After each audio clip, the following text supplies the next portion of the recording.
Good evening. My name is Colonel Christopher Paris. I serve as the Commissioner of the Pennsylvania State Police. I'm going to address you this evening concerning a critical incident that has rocked the community here in York County this afternoon. The incident occurred in Codurus Township, York County. I'd like to preemptively say that there are many details which at this point we are not prepared to release given the ongoing nature of the investigation. That having been said, we would like to advise the community that there is no current active threat. The situation today involved law enforcement officers who were shot. I can confirm that the shooter is dead. I can confirm that there were 5 law enforcement officers who were shot today. 3 fatally, 2 that were transported here to WellSpan in York. They are currently listed in critical but stable condition.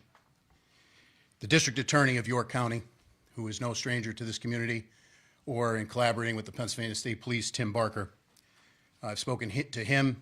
The Pennsylvania State Police has been asked to convene a major case team to conduct the lead in this investigation with the assistance and in collaboration and in partnership with the York County District Attorney. I can assure you that all of the resources of the Pennsylvania State Police are being brought to bear. There is still very much an active scene at Codurus Township, York County. Later this evening, the District Attorney will have more information to release. I can tell you that the Pennsylvania State Police have taken over calls for service for the Northern York Regional Police Department, and we will continue to do so to support our partners. I can tell you that I've spoken to the special agent in charge of the FBI out of Philadelphia, our municipal partners and county partners here in York County, and we've received multiple offers of assistance from our fellow state partners to include New Jersey and York. But we have a very large investigative scene. In being here today with our law enforcement family for the second time in 2025, I'd just like to say on a very personal note, our hearts and prayers go out to them, to the families of the deceased and the families of those officers who were wounded. There are simply no words that I can offer to assuage the grief that this community has experienced and unfortunately will continue to experience. The grief will be unbearable, but we will bear it. So we stand here today united for our partners all across the law enforcement spectrum, and we will not rest until we've conducted a full, fair, competent, and thorough investigation into this matter. Lastly, I would simply ask to the community here in York County and beyond, all across Pennsylvania and all across our nation, if you could keep the families that were touched by this tragedy today in your thoughts and prayers. Please give them a solemn thought. And to the women and men who are working diligently right now to push this incident forward and the investigation forward and the aftermath that will have to be dealt with and persevered through, our hearts and prayers are with them. Thank you very much. I'll now turn it over to Governor Shapiro.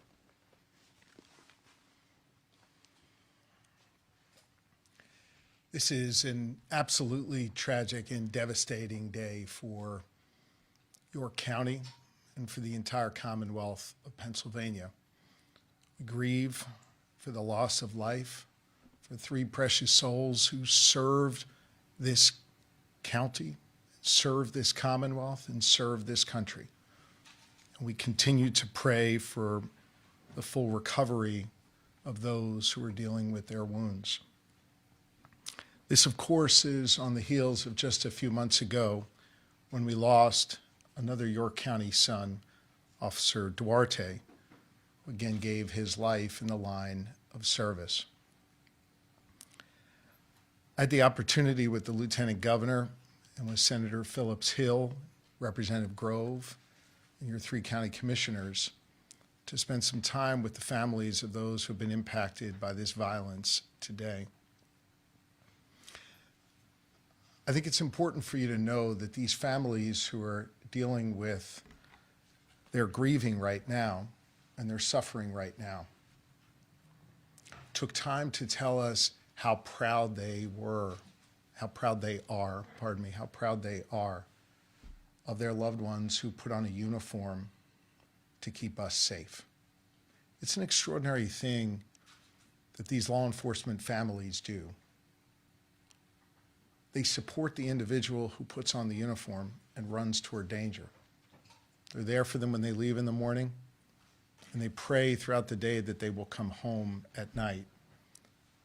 So I hope as this community comes together, as I know it knows how to do, and prays, that we think not just about those who wear the uniform, but those who stand behind and next to those who wear the uniform every day.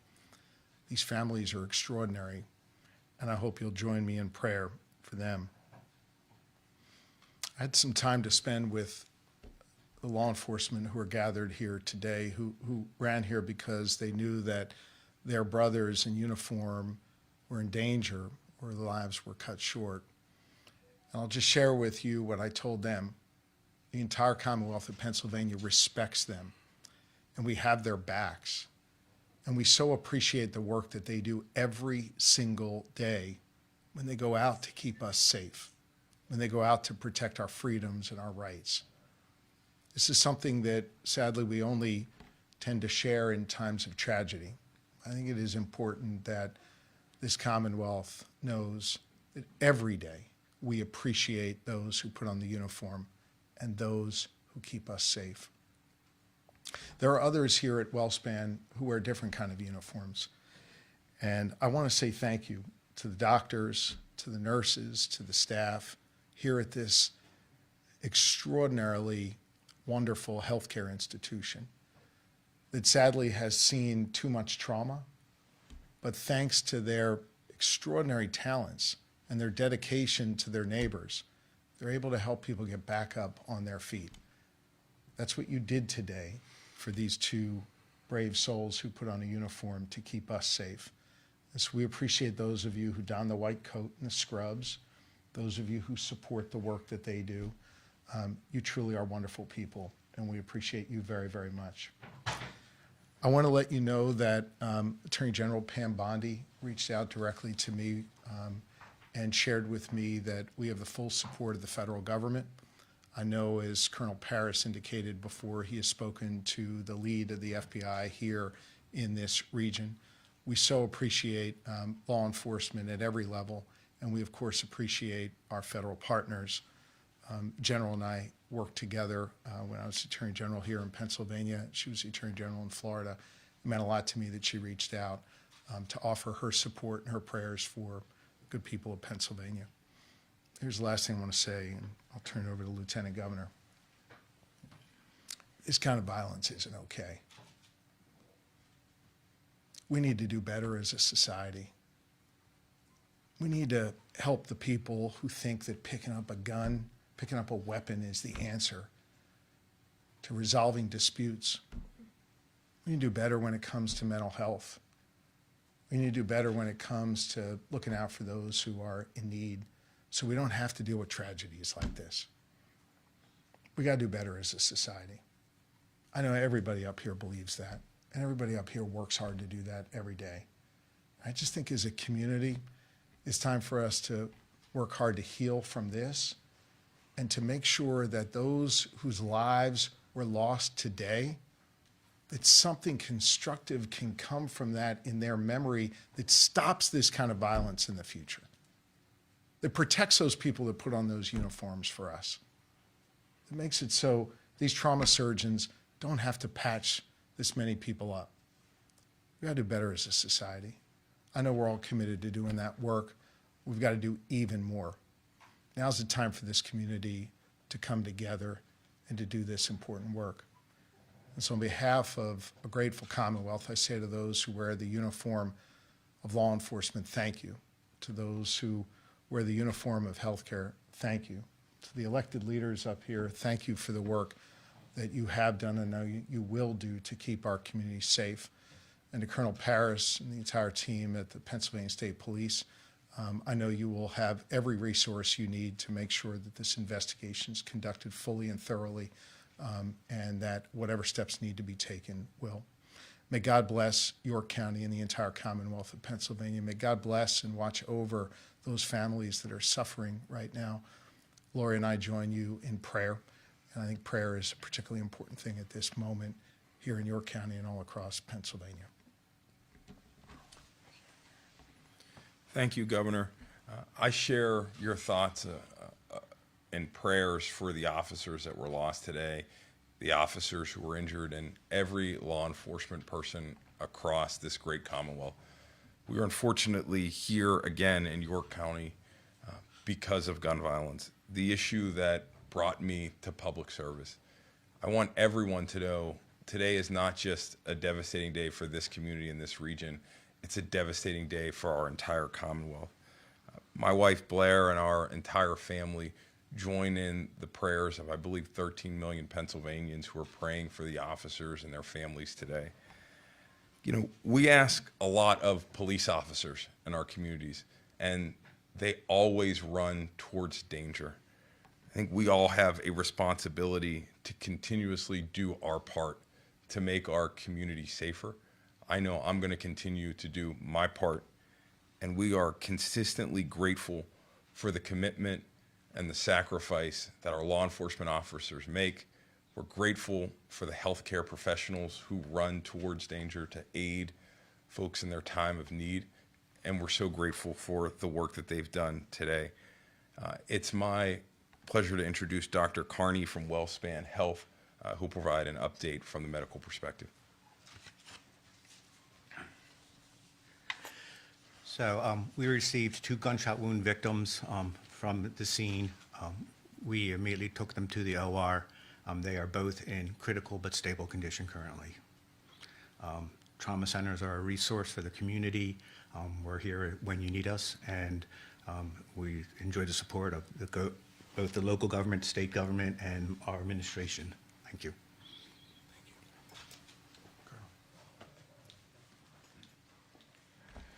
So at this point, I would open it up to a few brief questions, however, prefacing that with the fact that the information we can provide is extremely limited.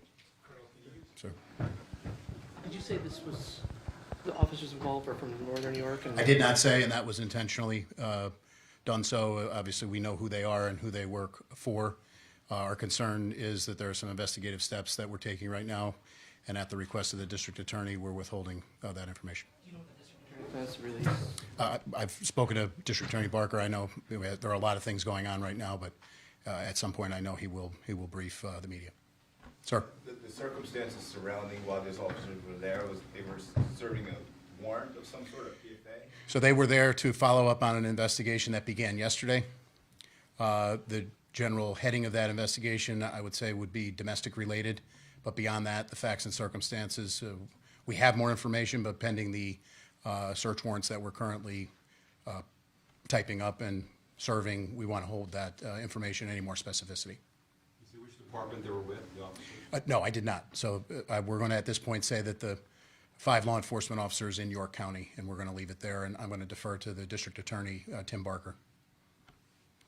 I just want to be clear, so there were 5 law enforcement shot, 3 of them killed, 2 in critical here in this hospital, but then the shooter was also killed. Is that the number? Correct. Those numbers are correct, sir. Are there any other suspects involved? At this point, we believe that the community is safe, but we're leaving no stone unturned, and we're going to run every lead down. But Law enforcement on the scene? I don't have that for you. Do you know what SWAT was called in? I'm not prepared to release that. Like I said, I'll defer to the district attorney. Sir? Have we heard anything as far as weapons or what exactly happened when they arrived? No. I mean, we have, but not that I can confirm with any specificity that I would be concerned we would have to backtrack on later. So very much processing a large scene. I will confirm that it is a large scene. Members of the PSP Forensic Services Unit are down there mapping it right now. It's still very much an active scene. It is secure, and we believe, just to reiterate, there's no threat to the community. Just a couple more questions here. Was he shot by police or did he shoot himself? He was shot by police. Can you confirm the address or the block number of the scene? No, not at this time. Governor, can I get your thoughts on, earlier today you were in Chester trumpeting the fact that violent crime had actually been reduced there, what your day, how you would sum up your day after that, and then here you are now. Well, look, this isn't about me or my emotions. I think this is just about a grieving community. And I wanted to be here with this community. I want law enforcement to know how much we care about them and respect them. I want this hospital team to know how much they matter in this community. And most importantly, I want these families to know that we're all grieving with them and praying for them and that they're not alone. Thank you all very much. Thank you, guys.